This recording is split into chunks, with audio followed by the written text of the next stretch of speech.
मेरा नाम भगत सिंह है। 27 सितंबर 1907 जब पंजाब के बंगा गांव की मिट्टी में मैंने पहली सांस ली तो हवा में सिर्फ खुशबू नहीं थी, एक बेचैनी थी, एक आग थी। मेरे घर की दीवारों में आज़ादी के तराने गूंजते थे। मेरे पिता किशन सिंह, चाचा अजीत सिंह, उनकी लगों में बहता लहू इनकलाब का ही तो था। मैंने होश संभाला तो खिलौनों से नहीं, बल्कि देश की गुलामी की जंजीरों की खनक से खेला।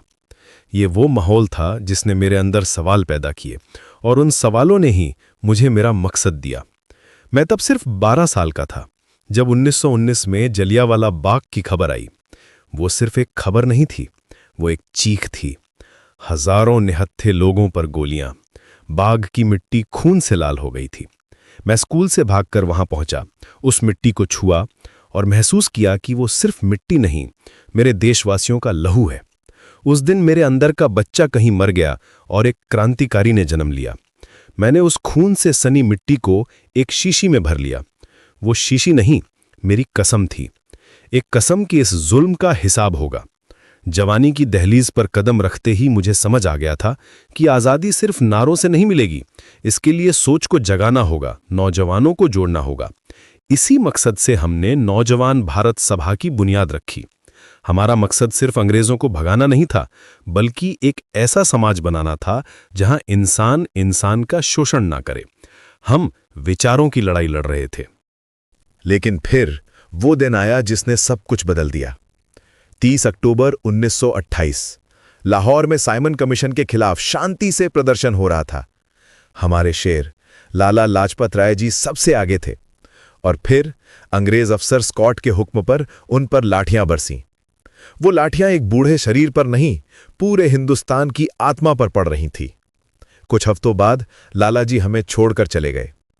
उनकी शहादत ने मेरे अंदर की आग को और भड़का दिया। अब बात सिर्फ आज़ादी की नहीं थी, अब बात हमारे आत्मसम्मान की थी। हमने लालाजी की मौत का बदला लेने की कसम खाई। निशाना स्कॉट था, लेकिन गलती से सॉन्डर्स सामने आ गया। हमें इंसान का खून बहाने का कोई शौक नहीं था, लेकिन जब एक पूरी कौम को बहरी और अंधी सत्ता कुचल रही हो तो धमाके की जरूरत पड़ती है। सॉन्डर्स की मौत एक शख्स की मौत नहीं थी, वो उस जालिम हुकूमत के मुंह पर एक तमाचा था। पर दुनिया को हमारा असली मकसद समझाना जरूरी था। हम कातिल नहीं, क्रांतिकारी हैं, और क्रांति का मतलब सिर्फ बंदूक नहीं, विचार होता है। इसीलिए हमने सेंट्रल असेंबली में बम फेंकने की योजना बनाई। हमारा मकसद किसी को मारना नहीं था, इसीलिए हमने खाली जगह पर बम फेंके। हम चाहते थे कि बहरों को सुनाई दे कि हिंदुस्तान अब और जुल्म बर्दाश्त नहीं करेगा। हमने पर्चे फेंके, नारे लगाए, इनकलाब जिंदाबाद, और खुद को गिरफ्तारी के लिए पेश कर दिया। हम भाग सकते थे, पर हम चाहते थे कि दुनिया हमारी आवाज सुने, हमारे मकसद को समझे। जेल की वो दीवारें हैं, वो काल कोठरी, वो मेरे जिस्म को कैद कर सकती थीं, मेरे विचारों को नहीं। हमने जेल में अमानवीय बर्ताव के खिलाफ भूख हड़ताल की। एक एक दिन मौत के करीब जाने जैसा था, पर हमारा हौसला नहीं टूटा। वो भूख हड़ताल हमारे शरीर की नहीं, हमारी आत्मा की ताकत का इम्तिहान थी।